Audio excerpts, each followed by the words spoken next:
I let her claim my money, my rules at dinner. Then I stepped back and watched her provider power collapse under real family financial responsibility. I provide for this family now.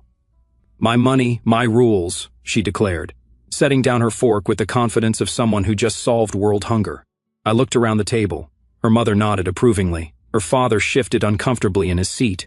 I simply started clapping. "Congratulations on your provider power," I said with a smile that probably looked genuine to everyone else. She beamed like I had just crowned her queen of the universe. What she did not realize was that I had been keeping mental notes on our family finances for years. Every contribution, every bill, every expense that kept our household running smoothly. See, when we got married 5 years ago, we had agreed on a partnership. She handled the mortgage payments and groceries. I covered the rent portion we still owed on our previous place.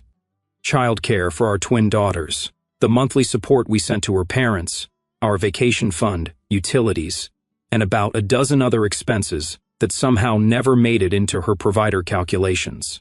Her new job at the marketing firm came with a 40% salary bump, and suddenly she was earning more than me. That was genuinely great news until she started treating it like a power shift instead of a family blessing. "So what does this mean exactly?" I asked, cutting into my steak. "It means I make the financial decisions now. Big purchases, vacation destinations, how we budget everything. Since I am bringing in the majority of the income, I should have the majority of the say." Her mother actually applauded. Finally, someone who understands how marriage should work. I nodded thoughtfully, taking another bite. "Makes perfect sense. The person who provides should definitely call the shots." The satisfaction on her face was almost comical. She had expected pushback, arguments, maybe even a fight. Instead, she got complete agreement from her husband, and it felt like victory. Over the next few days, she started implementing her new system. She bought a new couch without asking, scheduled an expensive weekend spa trip with her friends, even changed our family phone plan to something that cost twice as much but had features we did not need. "I thought we should discuss these things," I mentioned after the couch delivery. "Discussion implies we are equals in this decision. We are not anymore. I provide, I decide." That is when I realized she was not just drunk on her new salary. She genuinely believed that earning more money gave her the right to treat me like a junior partner in my own marriage. She had forgotten that partnerships are not just about who brings home the biggest paycheck. But I had not forgotten anything, especially not the exact amount I contributed monthly to keep her little kingdom running. Every autopay, every transfer, every check I wrote was documented in my head like a perfectly organized spreadsheet. She wanted to be the sole provider. She wanted to make all the rules based on her financial contributions. Perfect. I was about to give her exactly what she had asked for, and I had a feeling she was going to hate every minute of it. The beautiful thing about her new philosophy was that it worked both ways. If the person who provides gets to make the rules, then logically, the person who stops providing should be able to step back from those responsibilities entirely. I started calculating that night. Rent contribution was $800 monthly. Child care for both girls was $1,200. Her parents' support was $400. The vacation fund was $300. Utilities, phone, insurance premiums I covered. The numbers added up quickly. She declared herself the provider and established that money equals power in our household. Time to find out exactly how much power she actually wanted to handle. The next morning, I did something I had never done before. I made a complete list of every financial obligation I handled monthly. Not just the obvious ones, but every automated payment, every recurring expense, every contribution that disappeared from my account so seamlessly that even I sometimes forgot about them. $800 for our rent shortfall from the old place. $1,200 for the girls' daycare at Little Scholars Academy. $400 to her parents, because her dad's disability payments were not enough. $300 to our joint vacation savings. $150 for my half of the electric bill. $90 for the family Netflix, Disney Plus, and streaming subscriptions she loved. $200 for car insurance on both vehicles. The list went on. When I finished calculating, I stared at the number on my phone screen. $2,700 monthly, not including the random expenses like school supplies, birthday gifts for family, or the emergency fund contributions I made when unexpected bills hit. My wife was strutting around the house like she had invented money itself, but she was covering maybe 60% of our actual expenses.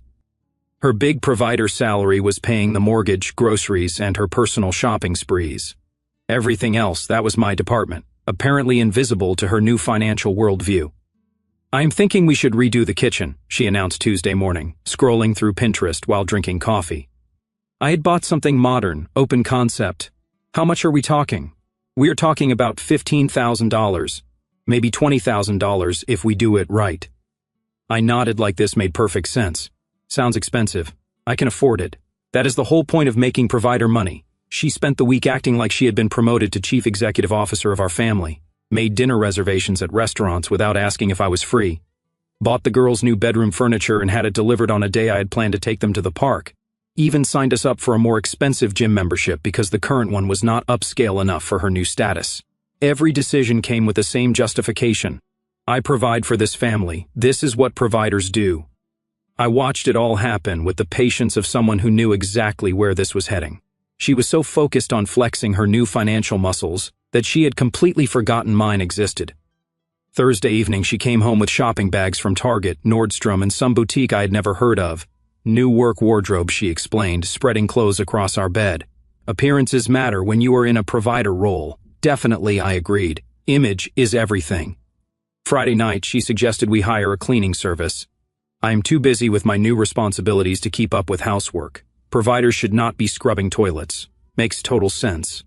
Providers have more important things to focus on. She was eating up every word, completely missing the fact that I had been agreeing with everything a little too enthusiastically.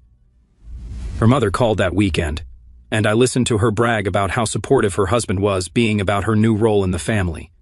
He completely understands that income determines authority, she told her mom while I was in the kitchen. Finally, a man who gets how modern marriages should work.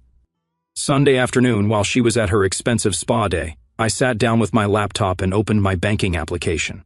Every automatic payment, every scheduled transfer, every recurring expense I had been handling for years was listed in neat rows.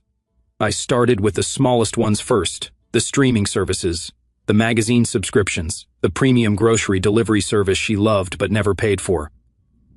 One by one, I canceled the autopay authorizations. Then I moved to the bigger items, the daycare payment scheduled for next Friday, the rent contribution due on the 1st, her parents' monthly support that usually went out on the 15th.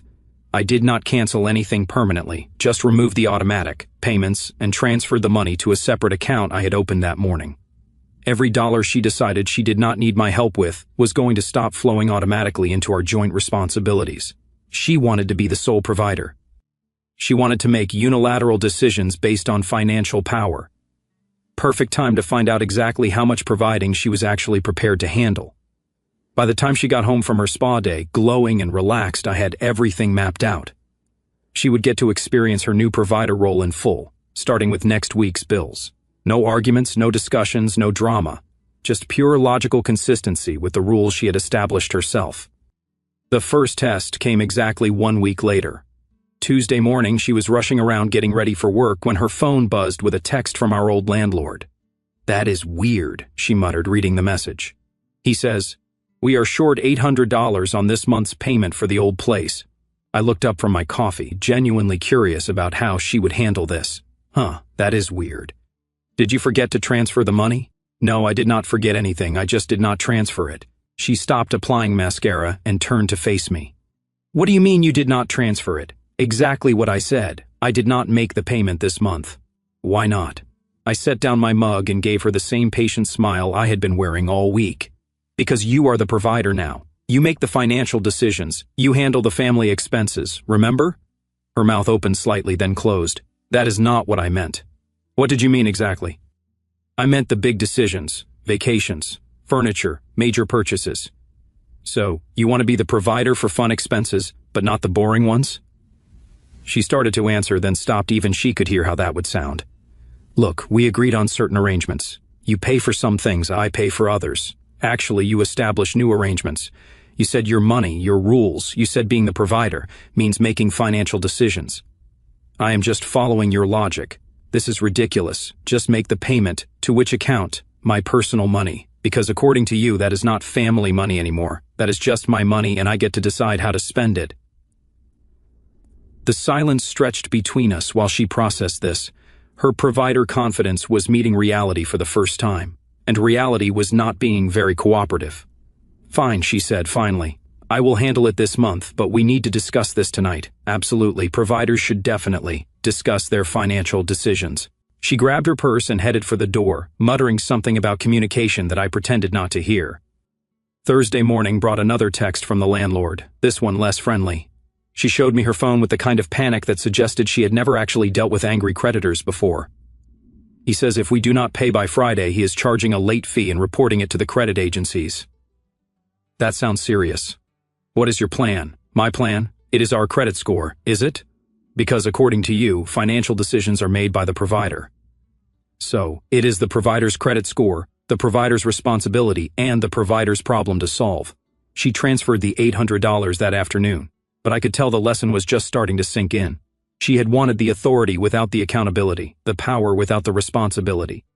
Friday evening, she was quieter than usual during dinner. The girls were chattering about their day at school, but her mind was clearly elsewhere. Something bothering you? I asked. I am just thinking about money stuff. Provider problems? She shot me a look that could have melted steel. You are really enjoying this, are not you? I am just respecting the rules you established. You said providers make the decisions, so I am letting you provide and decide, for $800 this month. Next month, there might be other things that need providing for. The realization hit her face like cold water. She was starting to understand that being the provider was not just about having authority over fun purchases, it was about actually providing for everything. And we were just getting started. The second week of her provider education began on Monday morning with a phone call from Little Scholars Academy. She answered while making breakfast, and I watched her face change from sleepy confusion to wide-awake panic. What do you mean our payment was declined? She glanced at me across the kitchen. Yes, I will call you back. Daycare problems? I asked, buttering my toast with deliberate calm. They said our payment bounced the $1,200 for this month. That is strange. Did you set up the new payment method? New payment method? Well, since you are the provider now, I assumed you would want to handle the girls' childcare directly. Provider responsibilities. She stared at me like I just announced I was moving to Mars. You did not pay for daycare. I transferred that money to my personal savings. Providers should handle their own family expenses, right? This is insane. The girls need daycare so we can both work. Absolutely they do. That is why it is so important that the provider handles it properly. I never said I wanted to pay for daycare. You said you wanted to make financial decisions for the family. Childcare seems like a pretty fundamental family expense. She grabbed her phone and started scrolling through her banking application, probably calculating whether she could cover $1,200 on top of everything else. The math was not working in her favor, and we both knew it. I will transfer the money this time, but we are going to have a serious conversation tonight. Of course, providers need to communicate their decisions clearly.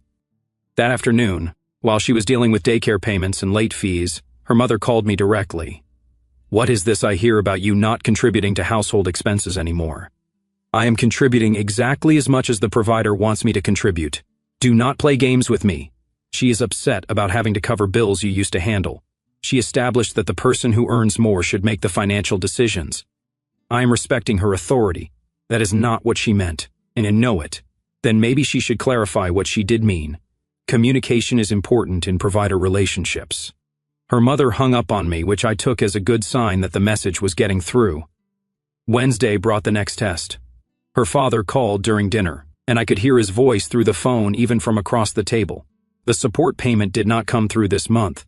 Your mother is worried sick about the electric bill. She looked at me with desperation that was becoming familiar.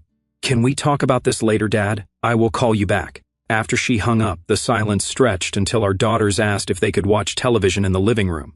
For $100, she said once we were alone. That is what your parents need monthly. Yes, you have been sending that for 2 years. I was contributing that amount when we were partners, but providers handle their own family obligations. They are your in-laws, they are your parents, and you are the provider who makes financial decisions for your family. She pushed food around her plate without eating. I cannot afford rent, daycare, my parents' support, and everything else on top of my regular expenses. That sounds like a budgeting challenge. Providers face those all the time.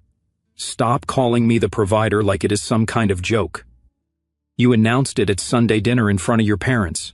You said providing gives you authority. I am just acknowledging your chosen role. Friday afternoon, her father called me at work. What kind of man stopped supporting his wife's elderly parents? The kind of man whose wife declared herself the sole financial provider for the family. That is not how marriage works, according to your daughter. It is exactly how marriage works. The person with more money makes the decisions and handles the expenses. She did not mean her parents' bills. She said family expenses. Are her parents not family? He started to argue, then seemed to realize he was trapped by his daughter's own logic. This is going to cause problems. It already has. She is learning that being a provider involves more than just spending money on things you want. That weekend, she sat at the kitchen table with her laptop, calculator, and what looked like a migraine. Bills were spread across the surface like a financial crime scene. I need your help with the math, she admitted without looking up. I am happy to help.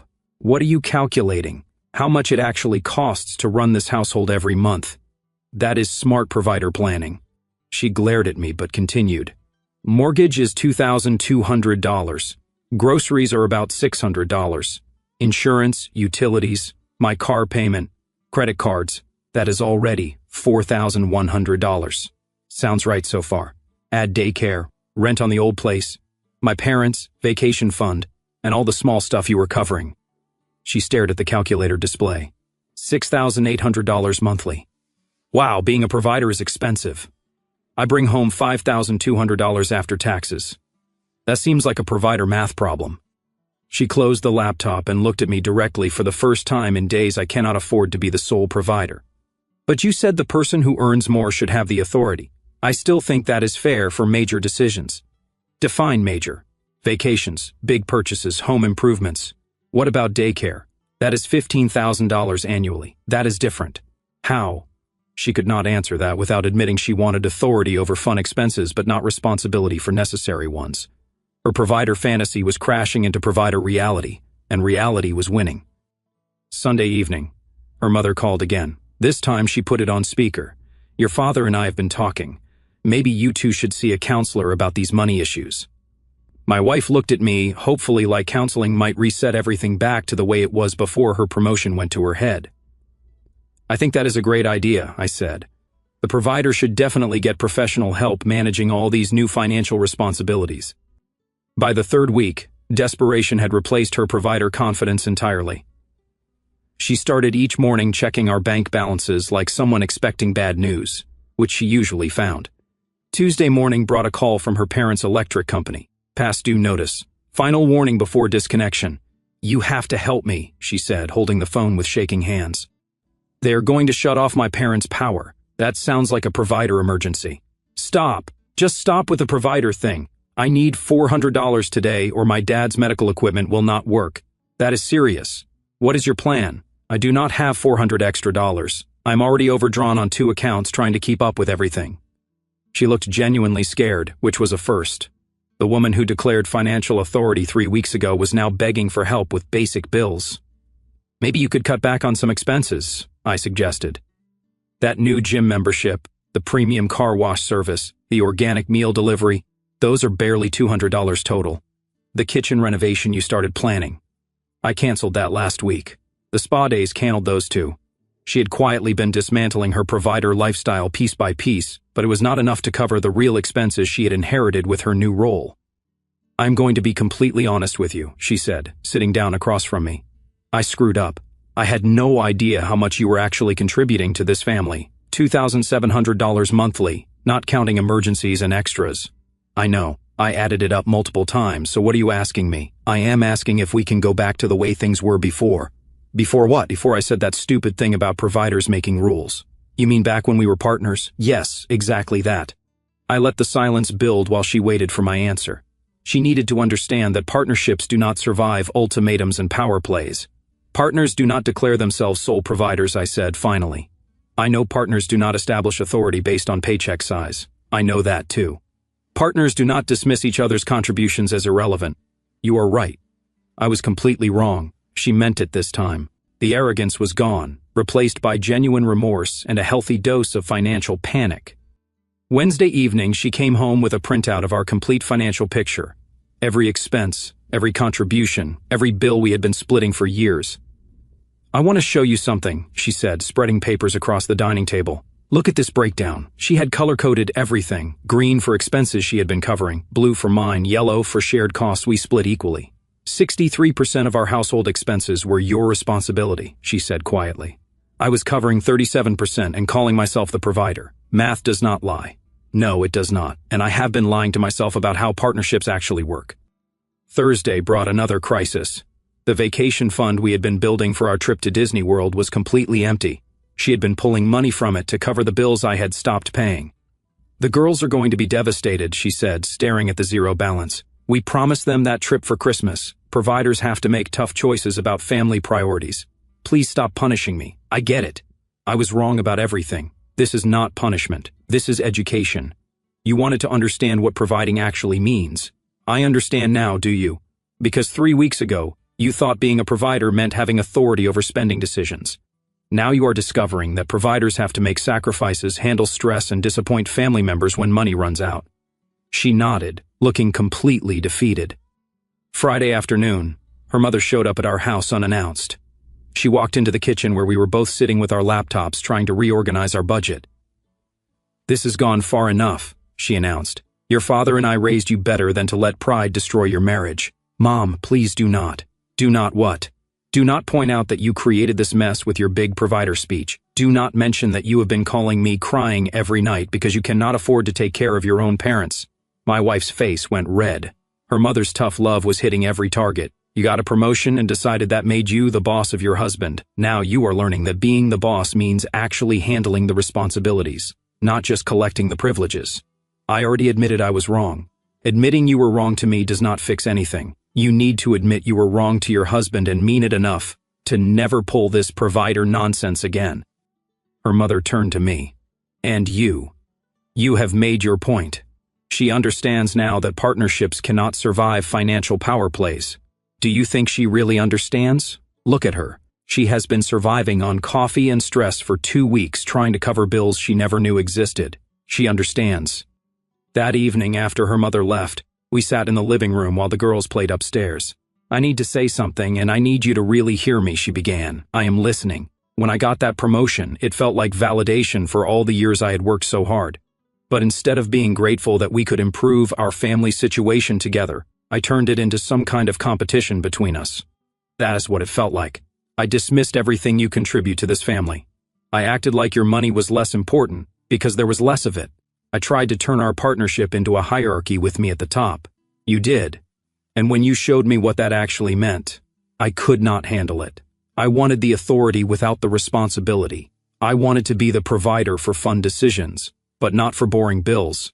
That is not how providing works. No, it is not.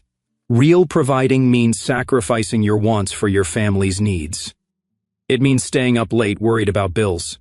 It means disappointing yourself so you do not disappoint the people you love. She was finally getting it. Being a provider is not about power or authority. It is about responsibility and sacrifice. "I want to be your partner again," she said. "Not your boss, not your provider, not your dependent, your equal partner." What does that look like? It looks like both of us contributing according to our abilities and making decisions together. It looks like respecting what each person brings to the family, whether that is money or time or support. Can you handle that when your salary is higher than mine? My salary does not make me more important than you. It just makes me responsible for a bigger share of our expenses. For the first time in 3 weeks, that sounded like something I could work with. The final lesson came the following Sunday, exactly 1 month after her original provider declaration. Her parents had invited us for dinner, and I could tell she was nervous about facing them after the financial chaos of the past few weeks. "Before we go," she said, adjusting her outfit for the 3rd time, "I need you to know that I am going to tell them the truth about what happened." "What truth is that?" "That I was completely out of line with the provider comment. That I disrespected you in our partnership, that everything that happened was my fault. You do not have to do that." "Yes, I do. They heard me make that announcement and they need to hear me take it back." At dinner, she waited until we had finished eating and the girls were watching cartoons in the living room. "Mom, Dad, I need to apologize for something." She took a deep breath. 1 month ago, I sat at this table and announced that I was the provider for my family, and that gave me the right to make unilateral decisions. Her parents exchanged glances. They remembered. I was wrong, completely, embarrassingly wrong. I let my promotion go to my head, and I treated my husband like he was less important because his paycheck was smaller than mine. Her father started to speak, but she held up his hand. "Let me finish." When he stopped covering the expenses I had dismissed as unimportant, I discovered that he was actually responsible for 63% of our household costs. Bills I did not even think about because they got paid automatically every month. Her mother's eyebrows raised. 63%. Rent, childcare, your monthly support, vacation fund, utilities, insurance, streaming services, and about 20 other expenses that kept our life running smoothly while I focused on the mortgage and groceries. I had no idea, her father said quietly. Neither did I.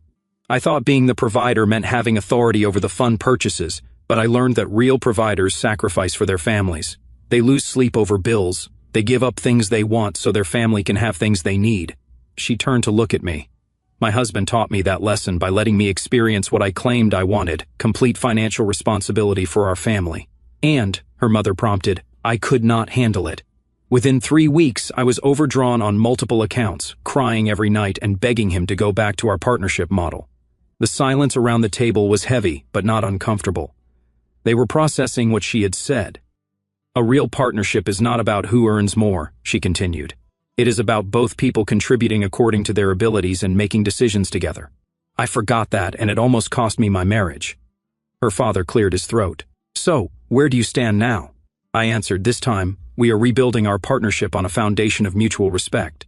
She will contribute more to our shared expenses because she earns more, but we will make major decisions together as equals. And the monthly support? Her mother asked, clearly worried. That continues, my wife said firmly. It is a family responsibility, and we handle family responsibilities together. What about when she gets promoted again? Her father asked me directly. Or when your income changes, the percentages might shift, but the partnership principle stays the same. Neither of us gets to claim authority over the other based on paycheck size. Her mother nodded approvingly. That sounds like a mature approach. On the drive home, she was quieter than usual. Regrets? I asked. Just one. I regret that it took 3 weeks of financial panic for me to remember what partnership actually means. It could have been worse. You could have doubled down and destroyed our marriage over pride. Is that what you thought would happen? I thought you might realize that wanting authority without accountability is not sustainable. I hoped you chose partnership over power. And if I had not, then you would have learned that being a solo provider is a lonely, expensive job. Monday morning, she made coffee for both of us, just like she used to before her promotion went to her head. I transferred money to cover the rent payment, she said, handing me my mug. Thank you. I also set up automatic payments for daycare and my parents' support from my account. That makes sense since you are covering the larger share now. And I canceled the premium gym membership, the expensive car detailing, and the organic meal service. Provider sacrifices, partner priorities. I would rather have a fully funded vacation fund and emergency savings than fancy gym equipment I barely use. That afternoon, she texted me a screenshot of our joint savings account. For the first time in 1 month, we were building wealth instead of just covering bills. Look what happens when both partners contribute according to their abilities, her message read. 6 months later, she got another promotion. This time, she came home excited to discuss how we should adjust our contributions and what goals we wanted to prioritize as a family. More money means more opportunities for us, she said, emphasizing the word us. Any thoughts about provider rules? I asked with a grin. Just one. The person who provides gets to feel good about taking care of their family. That is the only rule that matters. She learned that true strength in a marriage is not about establishing dominance over your partner. It is about building something together that neither person could create alone. Her promotion had given us more resources, but our partnership was what made those resources meaningful. The woman who once declared, "My money, my rules," discovered that the best relationships follow a different principle entirely. Our money, our decisions, our future together. Her provider power had been an illusion. Our partnership power was real, and it was strong enough to survive her temporary insanity and my strategic patience. That is the kind of strength that lasts. Our story has come to an end.